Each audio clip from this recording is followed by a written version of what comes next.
we want to trace and place our life, our journey in the life of who? Saint Joseph.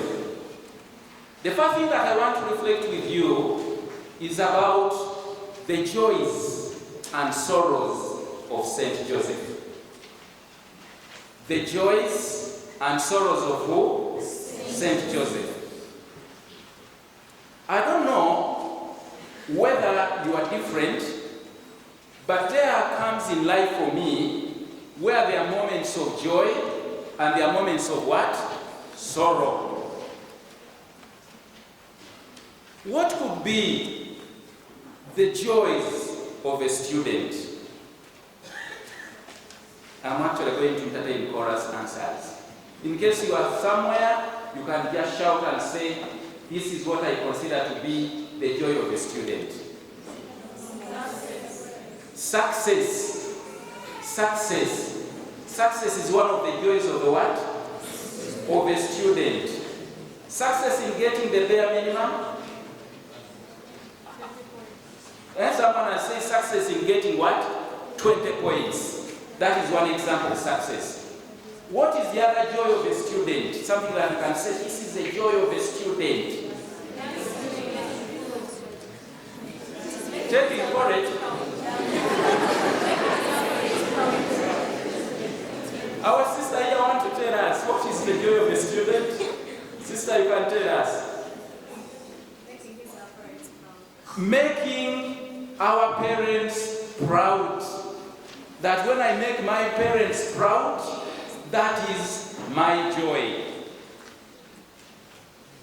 Any other joy of a student?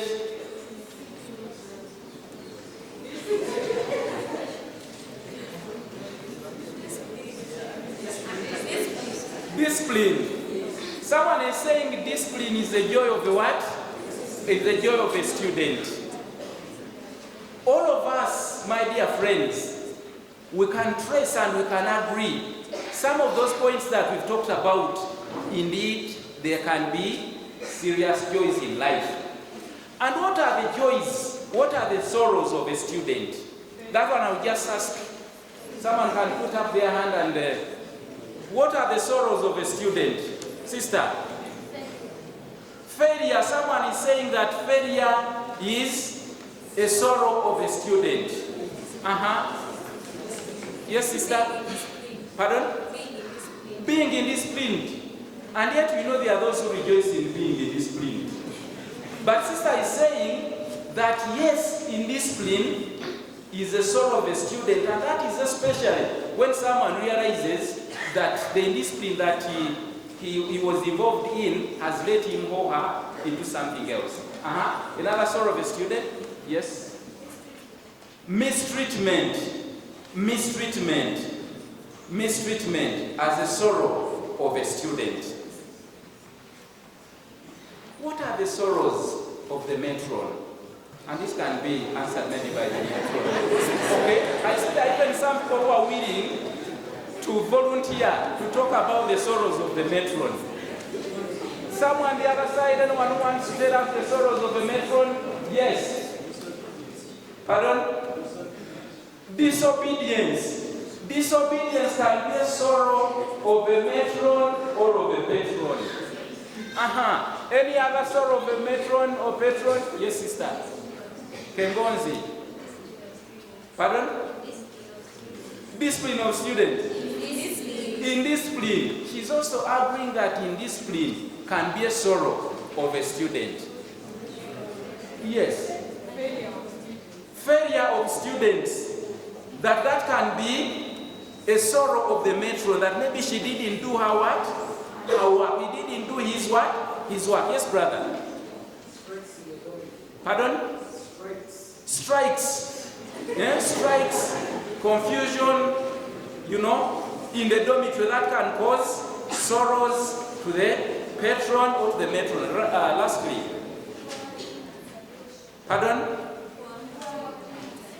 Poor hygiene and sanitation can be a sorrow of the what? Of a patron and a matron.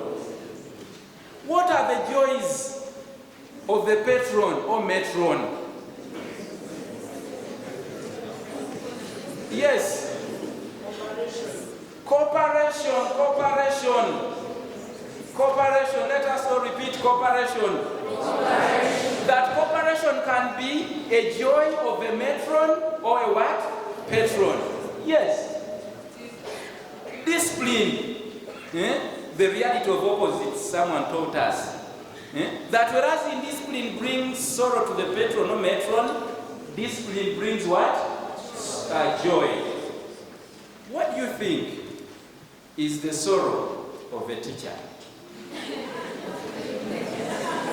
Of course, I'm going to ask the teacher to help us, but let's just begin with the students. I'm looking for, yes. Yes. Pardon? Nicknaming. What? Nicknaming. Nicknaming. Nicknaming. Imagine nicknaming a teacher. And I believe that does not happen in St. Joseph's Hill.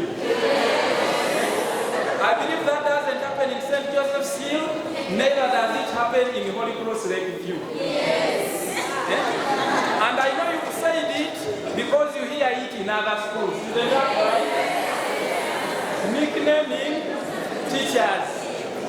Just imagine the names that they could have given to Joseph for leaving the child behind in Jerusalem. What kind of parent is he? Good for nothing. Nicknaming. Any other? Yes, please. Failure. Failure is the sorrow of a what? Of a teacher. We've just come out of the release of the national exams. Are we together? Whereas the examination fever is usually during the time of exams, but usually the examination fever of the results usually happens at a certain time. Is that what you are saying, sister? The failure of the what? Brings sorrow to the teacher. And what are the joys of a teacher? What are the joys of a teacher? I see people saying in unison, it is the success of the students. Are you ready and willing to make your teachers proud? Yes. Because we have agreed that that is the joy of the what? Of a teacher. What are the sorrows of the head teacher? The head teacher and the administrators. What are the sorrows of the head teacher and the administrators? Yes, please. Pardon? Destruction of what? Of property. There was a certain school that I went to. Maliciously, the students just decided to destroy, vandalize the cameras. And I know this cannot happen in St. Joseph's Hill and Holy Cross Lakeview. This cannot happen. But when in those schools where it happens, that makes the head teacher and the administrators sorrowful. Are we together, my friends? What are the joys of the head teacher and the administrators? Pardon? Brother, you want to say something? Again, in unison, you are saying that the success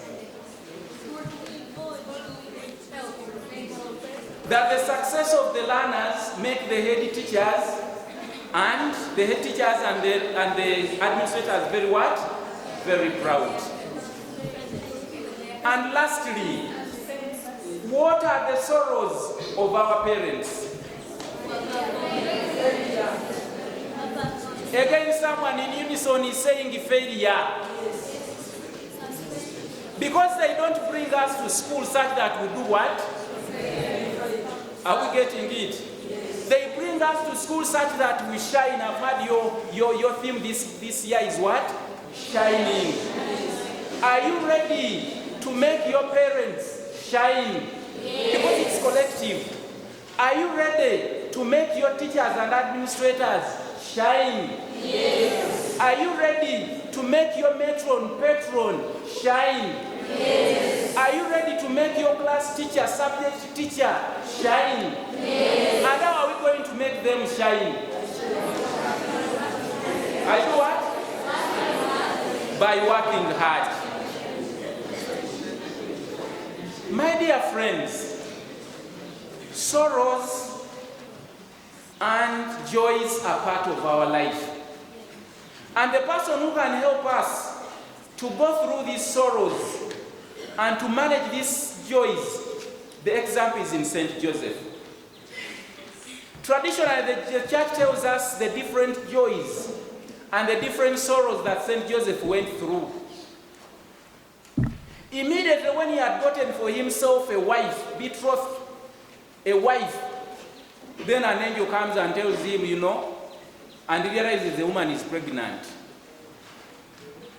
Are we getting it?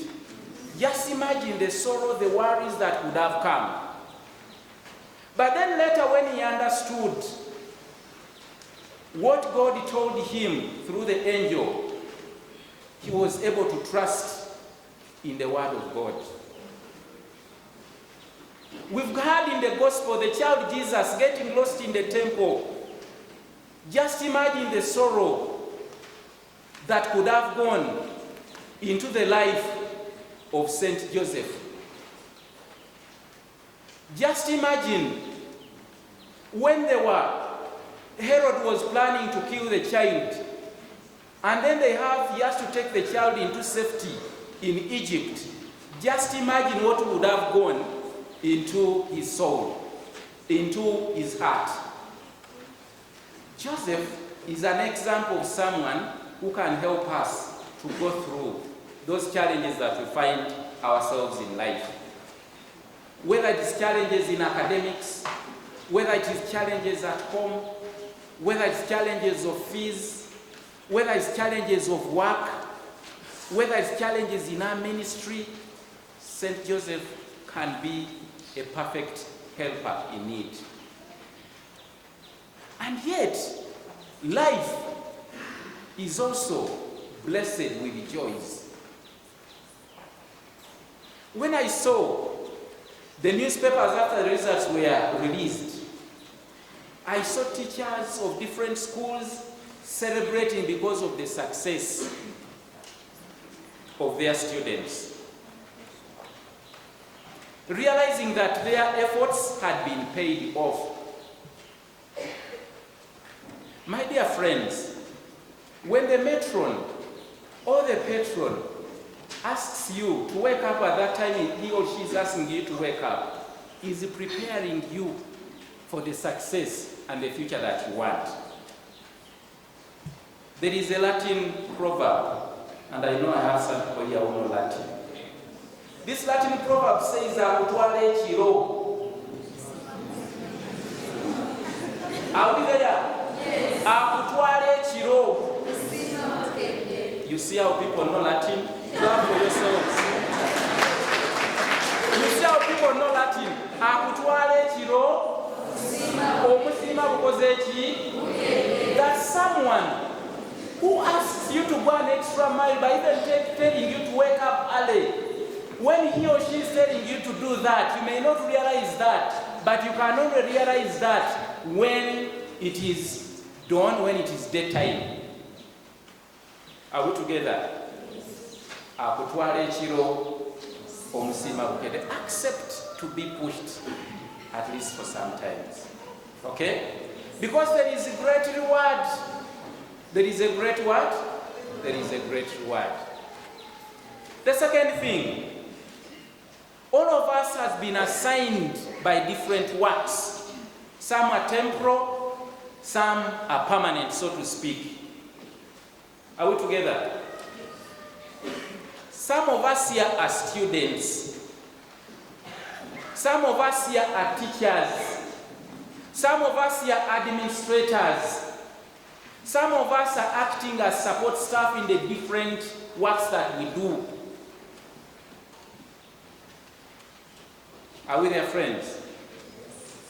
The church tells us, and the Word of God tells us, that when God assigns us a particular responsibility, He gives us the grace to undertake and to accomplish that work. Just imagine St. Joseph, in those sorrows that we've had, what could have helped him to manage those challenges?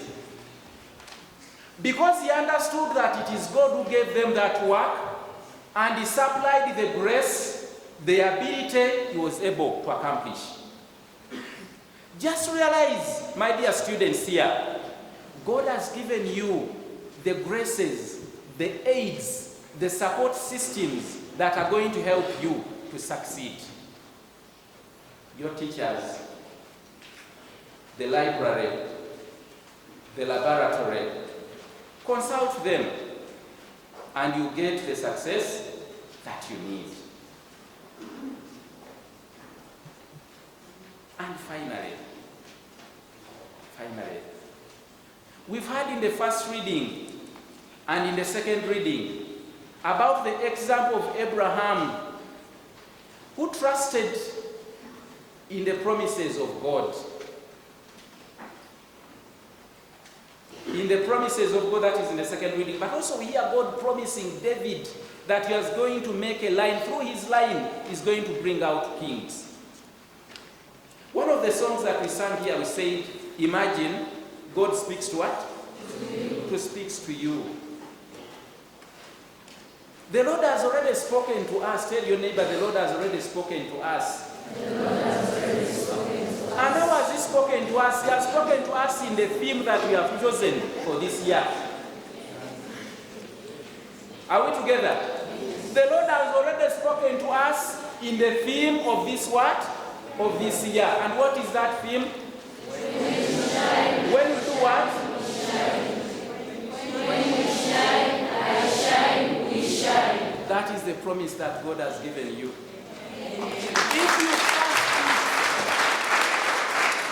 If you trust in it like Abraham, if you trust in it like David, if you trust in it like Joseph, then you are going to have the success, the shining that you need. The Lord be with you. Amen.